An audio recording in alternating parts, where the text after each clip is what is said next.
which was, it also sounds like it's a war between the French and the Indians. It's not. It was a war between the British and Native Americans against the French and their allied Native Americans fighting against each other. It was only the North American part of what was a much larger conflict that was going on in Europe as well. So it really was World War I, if you think about it that way. And really it was George Washington that kind of helped start that war.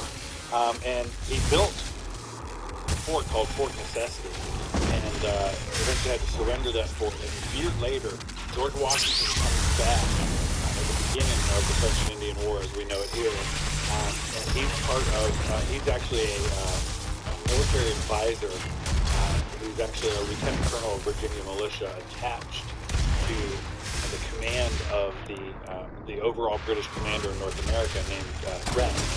And General Braddock leads what is called the Braddock Expedition towards what is largely Pittsburgh to take Fort Duquesne, which is controlled by the French. And in this group of people under Braddock's expedition, which was the largest army ever assembled in the North American language that we know up to that point. So there's Braddock in command. You've got George Washington there, Daniel Boone's there as a wagoner, so is Daniel Morgan. Thomas Gage, who is later the British commander in North America. Horatio Gates is there, Charles Lee, who were both American commanders later on in the war. So you have all of these people who would play a role in the next war who are gathered as part of this army, but of course, he isn't really talking about that. He's talking about the revolution, so he doesn't talk too much about it. No matter where we go or what we do, know that you're not alone. But Britain's victory came at a cost, a £60 million cost. They were now broke, in a lot of debt, and had to come up with some way to repay it. So they went to the colonies and said, okay, listen up. So a huge part of the war was spent protecting you from the French, and now we have no money because of it.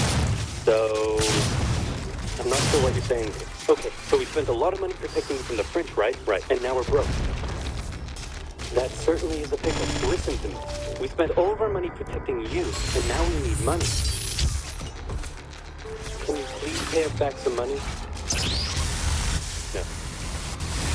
Okay, we're just going to go ahead and tax. In 1764, Britain introduced the Sugar Act, forcing the colonists to import sugar and molasses exclusively from the British and to pay duties on them. Then a year later, they introduced the extremely controversial Stamp Act, and it worked a little something like this. Hello, shopkeep. Hello, Mr. Bungleberry. Here's the deed for your new check. Stamp. That'll be 3 cents, please. Wait, what was that? It's the new tax. I get a stamp on any paper or documentation I make, and you have to pay for it. Would you like to see this pamphlet that explains everything? Okay. Stamp. 2 pence, please. This is awful. You know what? Just give me a debit card so I can go gamble my pain away. Okay. No. Don't do it. I love how he does that. Damn. So here's the deal.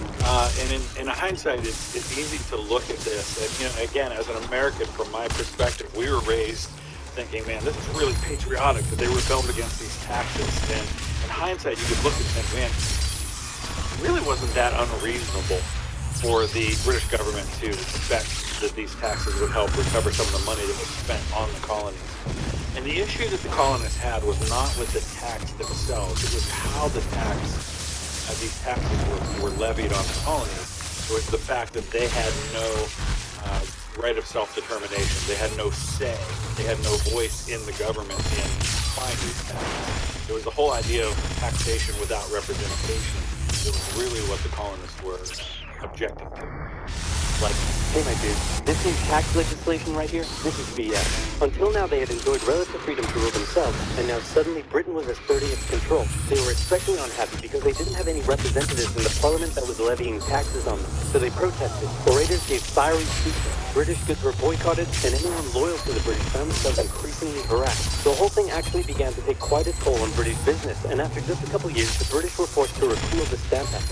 But we still desperately need money. What should we do? We could try taxing the colonies. Great idea. Wait, didn't we literally just try that and it failed miserably?